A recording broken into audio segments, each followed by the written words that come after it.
Welcome to the Rearview Mirror Podcast, looking back on all that we don't know and a few things that we do. How was your weekend? It was fantastic. Big birthday party for our daughter and had all these goofy scavenger hunt and other kind of games for the adult kids as well as the grandkids. It was a zoo at my house, but it was so much fun. Yeah. We saw you. My wife was envious that she's not part of that group. She said, I really want to be in that family. So It was hilarious. I said, they'll probably take you in. I don't think they would know if somebody else showed up. It was hilarious. Sarah chose the theme for her party. She wanted to do something with a hunting kind of motif or whatever. So she's asking for a dress in camo. And I thought, half my family didn't own camo. Somehow they all found camo. And it was hilarious because, you know, it's not deer season right now. And yet I've got my entire family running the neighborhood, running around all this camo. And I'm thinking somebody called 911. I'm sure it's on our Sullivan Farms Facebook page had I looked at it more than likely. But they had a blast. It was a cool way to celebrate her. My first thought was, well, the trailer park people got the date on Halloween wrong, and they're running around trying to get candy in our neighborhood. Well, and then I realized it's not the trailer park people. It's the Helton clan. Which is, I'm from East Tennessee, so it's pretty close to trailer park. I know. We're not, you know that. Yeah, we're not far apart. You know that, yeah. It was fun, though. What did you do this weekend? It was a fairly uneventful weekend, I think. I was traveling last week. Yeah, I heard about a place you went in this cold wintertime. How was that I went trip? to Minnesota, Jeff. And I could have, this was not a mandatory January trip. I could have picked any time in the past year to go on this trip. Yeah. Well, And you chose well. I did. I think I did. It was 4 degrees when we got there. It was -7 one morning when we woke up. And I had this debate. It was only a 2-day trip, and I've got this little duffel bag I could travel with. Yeah. And so I'm looking at Jen. I've got this big, heavy coat that my brother-in-law gave me, and I bet it weighs like 15 pounds. I mean, the thing is just, it's gigantic. Massive, it's a ski jacket. Like, got jackets inside of jackets. And I thought, I don't want to take that, you know, because really, I mean, how often are you outside? Right. You go from Building the to airport building. to the rental car, hotel to car to hotel, car to I mean, it's 10 seconds, 15 seconds. Right. You know, how cold could it be? Pretty. Well, the first night, we got out of the rental car and walked to the restaurant across the street in a little downtown area. And I didn't know this about Minnesota, but it's flat. Yeah. And so when the wind blows, it Doesn't stop. was biting. Yeah. That's as cold as I've ever been. Yeah. So good call on taking the big, heavy coat. I'm so glad. Yeah. So yeah, we got back. Our kids over last night, watched a little football, cooked some dinner, Fun. smoked a pork butt yesterday. Good for you. Yeah, Good. it was good. So fairly uneventful. Made me think about something last night, though. We had my son's 25, daughter-in-law's 24, about to be 25. My other daughter's 22, about to be 23. I think I got all that right. And I was thinking about our topic last time. The messiness, ugliness sometimes, spirituality, good and bad. Yeah. But we talked a lot about it in the context of how you and I grew up. Mm-hmm. Fire and brimstone, legalism, all that stuff. So much of that, right?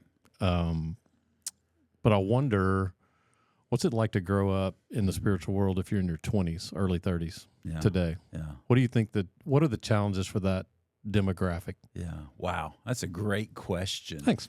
Yeah.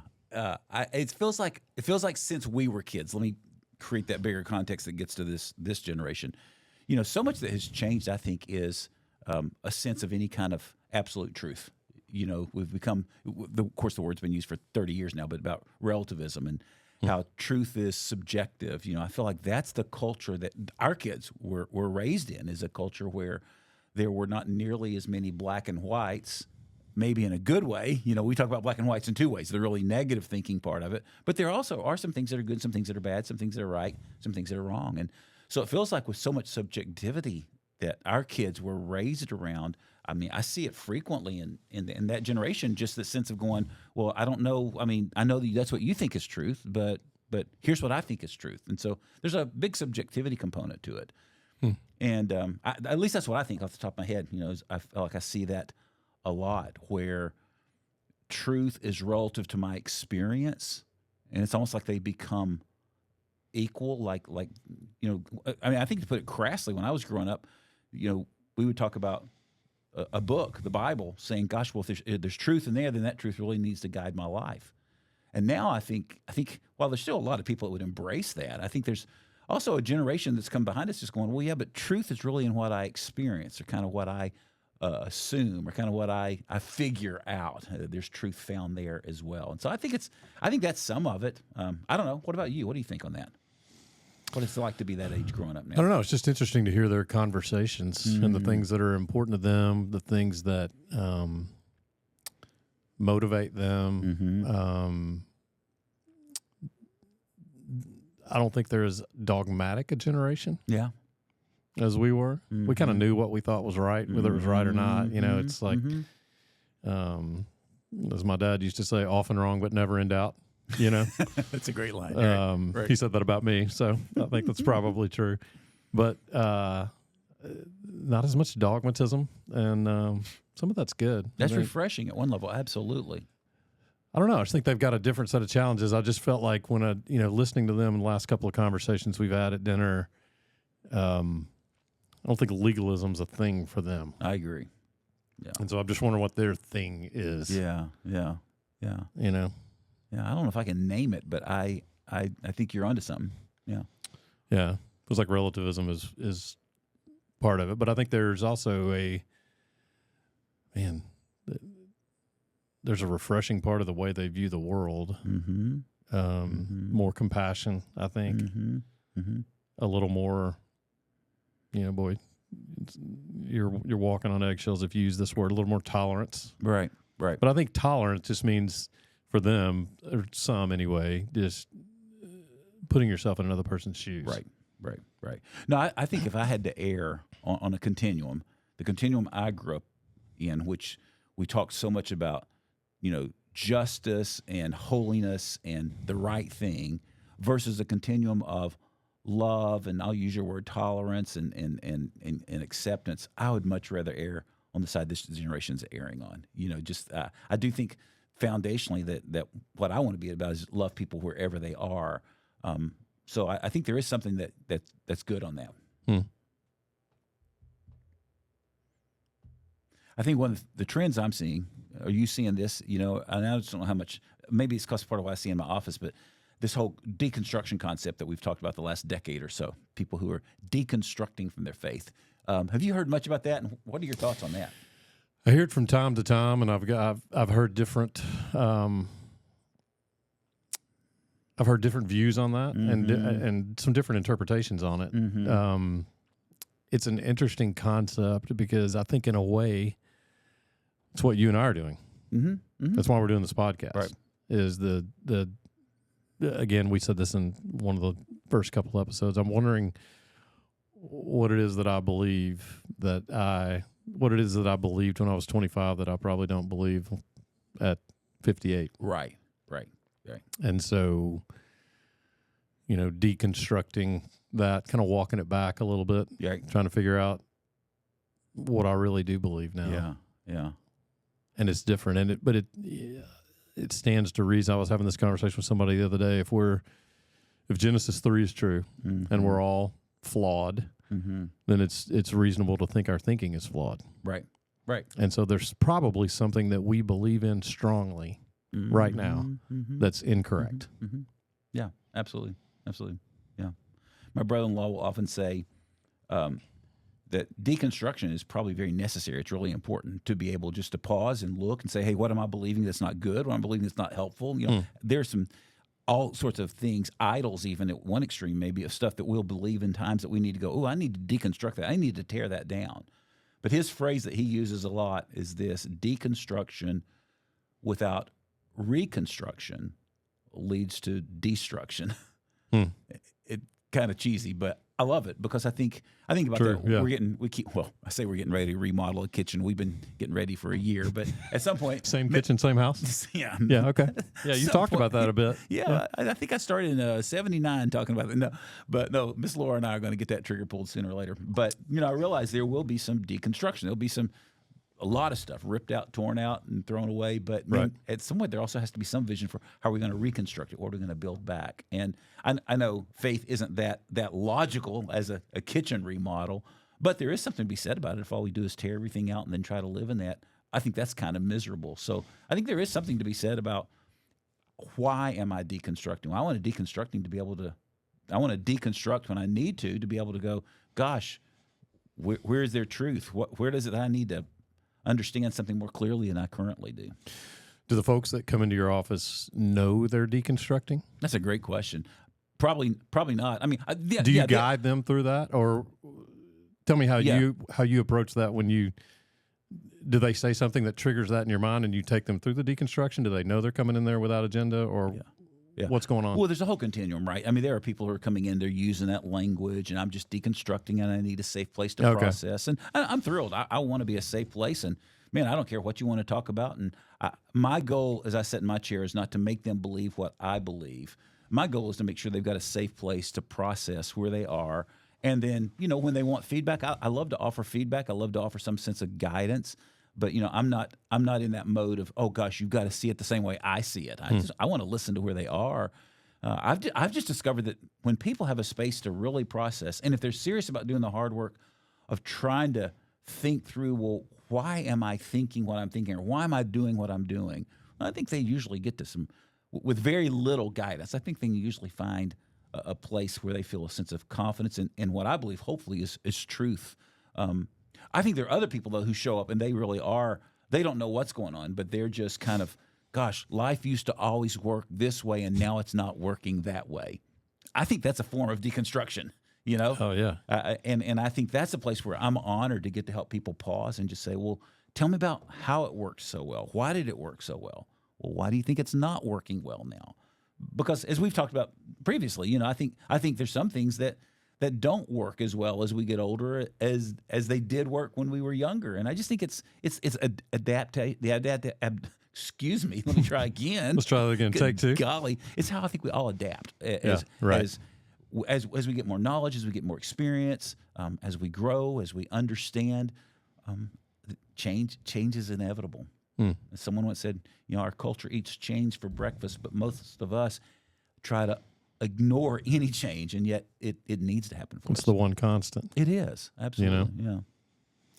Yeah, I think I'm wondering when you say that. So, how do you take someone through a deconstruction process? Process makes it sound so formal. Or a better word. How do you prompt them towards investigating their deconstruction? Yeah. That's a great question. I think that a lot of what happens is just making space to really talk about why are they disappointed with what they believed, with what they thought. And, we kind of started this question talking about our faith backgrounds and the faith deconstruction. And that certainly is, a massive important topic.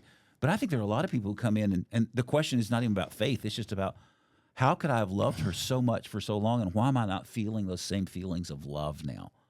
I've fallen out of love with my person, Yeah. To me, that's the category of deconstructing. They're trying to figure out what's happened to me. And I think, unfortunately, if our only thing to process is just the emotion of it, then I think a lot of people will just go ahead and say, well, I'm checking out, whether it's faith, whether it's a marriage or whatever. I think part of the healthy deconstructing is being able to experience the emotions, feel the emotions, talk about the emotions, but to realize the emotions are more of a dashboard on the car. They're not the actual engine of the car. The little flashing lights on the dashboard, they don't make the car run. They just tell you what's going on down in the engine. Yeah. And so I think a lot of what I want to do is give them space to get the emotion out, to feel it, but try to understand then what do they really know? What do they really want? What is they desire? What's true? Yeah. And that at some level has to transcend the emotion of the moment. That is there a place where they go back to truth? So in marriage, just use that for example.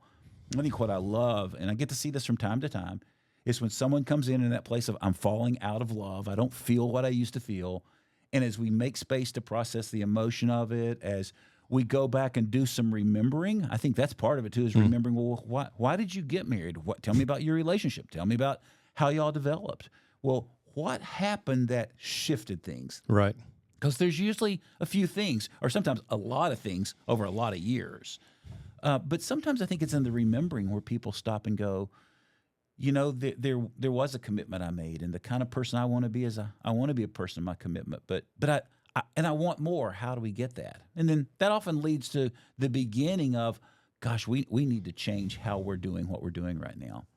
But again, I think it is trying to make the space to feel the feelings, but then to get to the truth too of, okay, but what's the truth that you want to hold? What's the caliber of man, the caliber of a woman that you want to be? How do you want to navigate this season?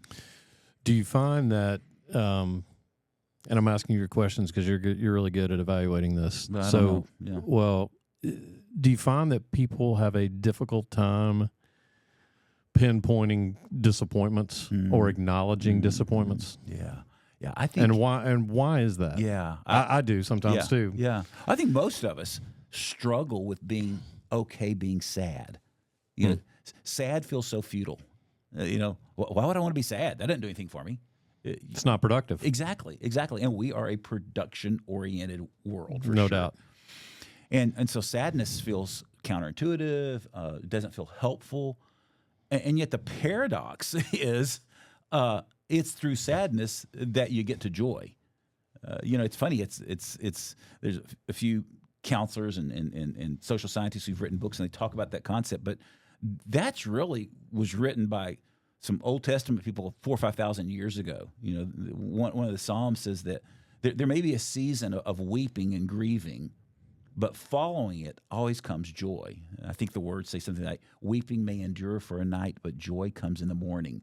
That's not necessarily an 8-hour window of a flip-flop there. Yeah, but right. There really is a great principle in that, is that grieving and sorrow, sadness are precursors to experiencing the life we really want to. But I think, to your question, I think most of us are either afraid that if I start grieving, I'm going to get caught down in a rabbit hole that I'll never be able to get out of. I'll be sad forever, and then I'll be depressed, Or B, I think for a lot of us, we don't even know what it means to be sad. We don't even know what it means to grieve because, again, no one's really modeled a sense of how do I navigate disappointment well. That's what I see a lot, Steve. I think before we started the podcast today, we were talking about some different things and some disappointing things that both of us have had happen in the last few months or years, and the incongruity, seemingly, of the Psalms. Yeah. And, I was telling you about this little verse I read in Psalm 34 where David says, in my desperation I prayed, and the Lord heard me. He saved me from all my troubles. I don't feel like that's the case right now. Yeah. I feel like in my desperation I've prayed, and the Lord has not saved me from all my troubles. Right. Yet. Yeah. And so intuitively, man, it doesn't mean that it's right now. Yeah. Yeah. And it doesn't mean that it's an immediate rescue. Yeah. But it also doesn't mean that it doesn't hear us. Right. I think that's probably one of my pet peeves. Here we go. Now we're going to get into some good stuff. Let's go. No, I grew up in that background that said, it's what some people would call like prosperity gospel, right? I grew up in that background that if you prayed and you asked for it, God will give it to you. So for me, I was a courageous young boy. I'd ask for big things, and then rarely did those things come to me. Right. And so it created this sense of, well, wait a minute. I thought if you asked God, He would give it to you. And I think that's one of my pet peeves is that sometimes we don't know how to read the Psalms. We don't know how to read the Psalms. We don't know how to listen to songs. I mean, this happens to me all the time where I get hooked on a certain lyric in a song, and I'm like, okay, what idiot wrote that? No disrespect to our songwriting friends, but I'm just like, that's simply not true. That's terrible theology. Right. And then sometimes I'll reflect on the words and I'll go, oh, wait, I think David said that in the Psalms, didn't he? Yeah. So maybe it's not bad theology. Right. But I think it's how we define a phrase and understand that it's not always just defined through our worldview only. In our family, if there is a hymn of the faith that's kind of our family anthem, we don't have one. If it was, it would be the old hymn, Great is Thy Faithfulness, been around forever. And there's this line, and it says, all I have needed, your hand has provided. Well, if you don't understand a little bit of theology behind that, then I think what you begin to think is, well, I need a new car, so God, you need to provide it. Or you haven't provided it. Yes, exactly.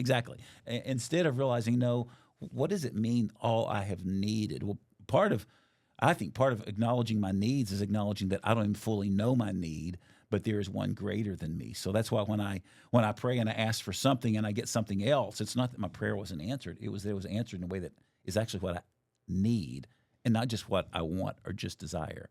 But in moments of pain and moments of disappointment, that sucks. That's not fun. Yeah. You know, I'm praying for a big deal to close and it doesn't close. Right. Well, what do I feel? I feel like, God, why didn't you hear my prayer? Well, maybe he did. Yeah. But maybe the answer wasn't congruent with what I longed for. Does that make sense? Yeah, and I always think about this, and I don't know, I mean, I'd be open to talking about this. I always think, one of the things that I think I'm good at in my work world is getting to the root of the problem. Mm-hmm. I always think the root of the problem spiritually is how do I wrestle with if I am disappointed, okay, or something difficult has happened. I mean, ultimately, it all goes back to God. Yeah. He could have changed it. Yep. But he didn't. Yeah. And so, what do you do with that? Yeah. Yeah. And could I? Usually, part B of that is then I flip to the human side. Hey, could I have done something different? Yeah. Yeah. Or am I to blame for that? Mm-hmm. Is somebody else to blame for that? Mm-hmm. Is he? But he could have. I guess all that's trumped by. He could have changed it and he didn't. Mm-hmm. So, put you on the spot. Yeah. So when that happens in your story, when there's something that you really want, and it doesn't go that way that you thought it could Right. have gone, and you realize, God, you could have made that happen and you didn't. What do you do with that? That's a good question there. I think I tend to feel the emotion of it. Mm. I feel shame. I usually go to shame. Yeah. Like, hey, I'm just not good enough. I'm not. Mm-hmm. There's a flaw. Mm-hmm. And what did I do wrong? What did I, and I bear that burden.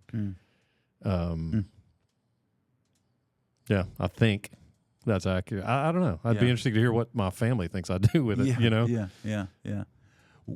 When your default takes you to shame, shame, I think, oversimplistically, is that emotion we feel when we're thinking I'm not enough or I didn't do enough or I didn't, I'm a fraud. Yeah, it's me. It's me. Something's foundationally messed up with me.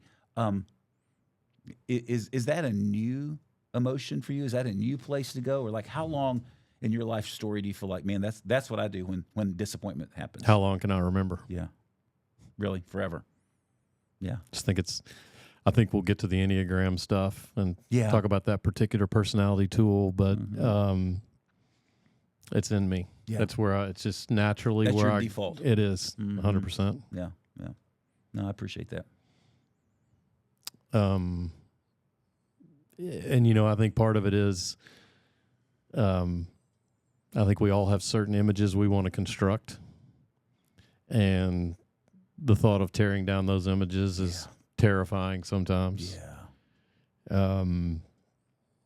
For me, I think it's competency. Mm-hmm. I want to be competent, Right. and thought of as competent. Yeah. And I was an athlete in a former life. And man, when you talk about rear view, I would have to get one of those big rear views like my father-in-law used to have. It was like this panel on the back of his car. You couldn't even see out the mirror. It was so big. It was great. But I mean, you could literally see the entire freeway behind you. But that would have to be the rear view mirror I would look back to find how long ago I was an athlete. So I can't hang my hat on that anymore. Am I good at my business? Some years. Yeah. Or I just, fall backwards into some of it. Yes, some years. So it's hard to, I think as you get older, one of the things that's hard for me to find is where am I competent? Because in one sense, when you look back, you can look at things you've accomplished. Yep. But as time goes and you look back, there's also like, wow, that wasn't great, or I just got lucky. Yeah. You're right. And so I think it's kind of like there's more information when you look back as you get older. Yeah. So there's more things to fear. Yep. There's more of a realization of, hey, I am pretty good at this, and man, that was just God's hand that went well at all. And so Yeah. It's so funny in this conversation. I'm thinking of my dad again. I know I've mentioned him before, but I think my wiring, like you say, we'll get to Enneagram later. My wiring is so much accomplish, perform, do it right, do it well. There's a better way to do it. I sound like a 1 sometimes. I'm more of a 3, but it's that I want to be efficient, I want to be effective, and I want to look good. I want you to think I've done it right or done it really well. I wish I had more of my dad in me. Which would be what? My father had this ability. I have very few memories of him ever being super frustrated about how something turned out. Really? Yeah. And on the one hand, it's easy for me to go, gosh, he was terrified to ever feel sad or disappointed, so he just stayed in his little everything's okay, la world. Right. I'm not sure that's true, though. I think there was this part of him that learned something in life, and maybe, he was born right around the time the Great Depression began. That we've always said he was the cause of it, but but I think there was something about him that I think he just had this mentality that, I'm not entitled to anything in this life, and some things work really well and some things don't work well. And so, when a tool doesn't work for me, I remember using his little, handheld tractor in his little garden once for him. And, if he would run out of grass, I'd throw the thing over and be angry and mad at it, And if one of the tines fell off the dadgum tractor, I think my dad would probably go, well, I'm going to have to go to the hardware store and buy a new one. I mean, he just had that even keeled that things go really well one minute, they hit the fan the next minute and it all falls apart. But that's okay. We just kind of keep moving forward. And I think that's a perspective in our need for efficiency and effectiveness and accomplishments and productivity, that an interruption really disrupts us tremendously. I remember probably 2 weeks ago, my kids for Christmas got me this little band, this Whoop band. I've heard about these, yeah. Yeah, so just all this data, monitors, heart rate, sleep, exercise, all these things. Well, I can nerd out on that stuff. Yeah. Not that I do them all, but I like that. Enjoy it. That. Yeah. I do it. Well, they gave me this one and then a separate band, so you can change out the bands, interchangeable. It should take 30 seconds. I could not figure out how to change this band. And when I say there's one clasp, that's all it is. Yeah. And I changed it twice, 3 times the wrong way, upside down. And the tirade of foul language that came out of my mouth was so bad. It had gone to that point of, it wasn't just this came out. It was just a tirade. It was so bad that it made my wife laugh. Yeah. She's like, what is going on? Right. And, but it was the response ratio was way off, relative to the problem. Yeah. But it's that incompetency. Yeah. I can't even do this, and when that I would love to respond like Ray and just say, man, I just got to, here, Jen, you figured this out, or, or exactly. just go leave and come back. But it's like, man, when my incompetency is exposed, but who's competent all the time? I know. The expectation of perfection is so dangerous. Yeah. I remember the phrase that I've heard in so many different ways from so many different people through the years, but it's something like this. When my reaction in a moment is disproportionately large to the situation, something has gotten triggered in me, and I'm back 30, 40, 50 years ago. I'm back as a little boy. And gosh, I mean, even as you described that, and it's funny, that story you're telling. Literally yesterday, my daughter-in-law came over, and I have an old Fitbit, and she was wanting one to track some steps and stuff. And I said, here, you can have mine. And I gave it to her, and I just said, I had it in the box. Of course, I'll put back up like it new. And I said, here, let me show you. You can get a smaller band. My wrist is bigger than yours. Let me show you. These bands come off super easy.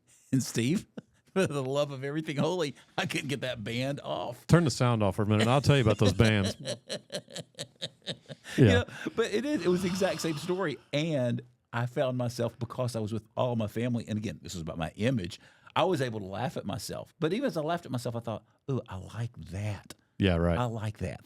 That's what I like. That it's somewhere in me. But had I been home by myself, or had it just been Laura and I would have dog cussed that dadgum Fitbit because the band wasn't coming off the way it was supposed to, right? I mean, Instead of being able to go, life doesn't work sometimes. But I think, when you have those moments, I think I've learned now to think, man, what does that say? Mm-hmm. And you're right. It says something about me and expectation, and it was way disproportional to the event. And well, kind of back to our opening question in some ways, today when we were talking about, the generation behind us and what they will battle with versus what we did. And I don't know if I can name it, but I think one of the things that I see in my kids, your kids, and I think of Joe and Lori, our good friends, their kids, is there's an overall a general. It seems to me, maybe I'm not seeing it accurately, but a general acceptance that some things don't go okay from them. It's a little more than with me. I just feel like it was such a performance you got to accomplish and achieve world that we were raised in. And there are moments when I'll see one of my kids be disappointed with something. And it's not that they're non-reactive, but several of my kids aren't nearly as reactive as I get in those moments. And I just think, gosh, there's something good that they're learning about life doesn't work sometimes. Right. I do think they're better at processing that, and they're more in touch with, it probably took me in my 50s before I would look at an event like that with the band and go, man, what does that say? Yeah. What's going on with me right now that I react like an idiot, which is one of the things I called myself with some other adjectives attached to that. So what's that about? And I think they would do that in their 20s, and I don't think they have the need for they're more relaxed about some things, about more things than we were relaxed about. As you said that, I thought of the word limitations. I think they're more aware of the things they don't do well, and they're okay with that, where I felt like I was supposed to know how to figure it out or be able to do anything, Yeah. And there's something super, super refreshing in being able to go, oh, I don't know how to fix this. I need to call someone to fix it. Right. Where for me, I was like, no, I need to figure it out. And some of that was me, I know, but yeah. Yeah. I was just thinking about the next generation, and one of the things I saw a lot when I was did some volunteer coaching for a while locally, and one of the things that was interesting about the kids that came through at the high school level is, as I just said this, it made me think about it. A lot of parents came to me and said, "Hey, man, my kid's not competitive." I got that a lot, and sometimes it's age, puberty, but sometimes it was just, I'm not sure the drive for this generation is quite what it was in ours. So I don't think, in terms of competition, I think they were exposed to so many things that maybe that there's just more of a relaxed attitude about things in general. Yeah. However, the flip side of that is, that's a good point. They did not. I got this a lot too. Coach, I don't know where I'm going to go to college. I need to figure that out. I need to figure out what my major is because that's going to be my job. Yeah. Like this plan. At 15 or 16 years old. Right. And that your major has to be your job, and that your job's got to be your job forever. Yeah. Like this plan, this linear plan that has to be in place. And I thought, man, we didn't really have that burden. I mean, it was kind of, if you're going to college, go try to get your degree, and go get a job, start paying for your stuff, right? And figure it out. And so, I think with the more relaxed attitude also comes, interestingly enough, this desire for, kind of a certainty sometimes. Yeah. And plans. Yeah. We were walking out of church yesterday, and the pastor had said something about.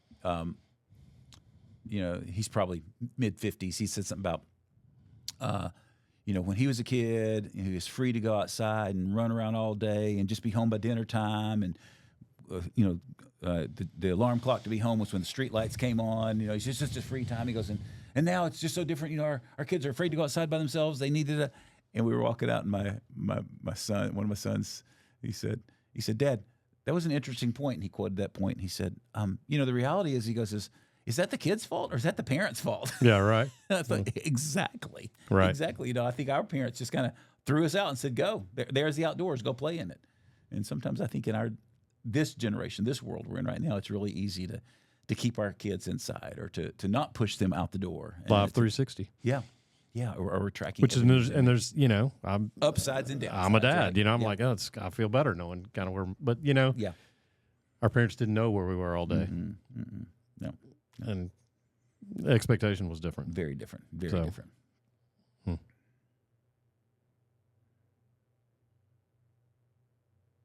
Enneagram at some point.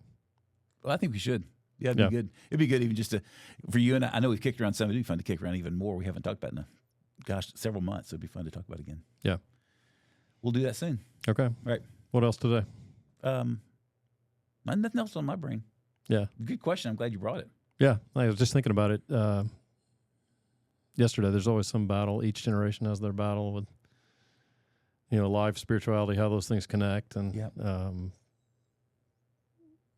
good diving into it with you. Yeah. Yeah. Do it again. Yeah. All right, man. Yeah. Thanks.